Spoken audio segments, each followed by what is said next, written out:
নমস্কার বন্ধুরা, আমি সুস্মিতা। আমার চ্যানেলে সবাইকে স্বাগত। আজ আমাদের বাড়িতে একটু বাটা মাছ নিয়ে এসছে আর তেলাপিয়াগুলো দিয়ে টক করব ভেন্ডি আলু আম দিয়ে। মাছটা ভাজার জন্য আমি কড়াইয়ে তেল দিয়ে একে দিয়ে দিলাম। এদিকে আলু আর ভেন্ডিগুলো কেটে নিয়েছি আমি।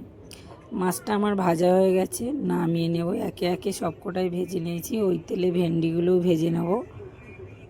দেখুন ভেন্ডিগুলোও ভাজা হয়ে গেছে, নামিয়ে নিয়ে আর একটু তেল দিয়ে আলুগুলো ভেজে নিচ্ছি। একটু নুন দেব আর একটু হলুদ দেব, দিয়ে ভালো করে কষে নেব।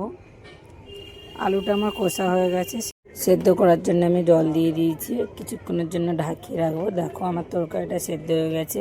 ফোড়ন দিয়ে নেব। ফোড়ন দেওয়ার জন্য একটু 5 ফোড়ন দিয়েছি আর গোটা মশলা একটু বেটে রেখেছিলাম, জিরে মরিচ আর শুকনো লঙ্কা, ওটা দিয়ে মশলাটা ভেজে তরকারিটা আমি তুলে দিলাম। কাঁচা আমটাও দিয়ে দিয়েছি। কিছুক্ষণ বাদে ভাজা মাছটাও দিয়ে দিলাম, আর একটু ফুটিয়ে নেব। দেখো তরকারিটা আমার ফুটানো হয়ে গেছে, কত সুন্দর হয়েছে। আমি নামিয়ে নিয়েছি বাটিতে।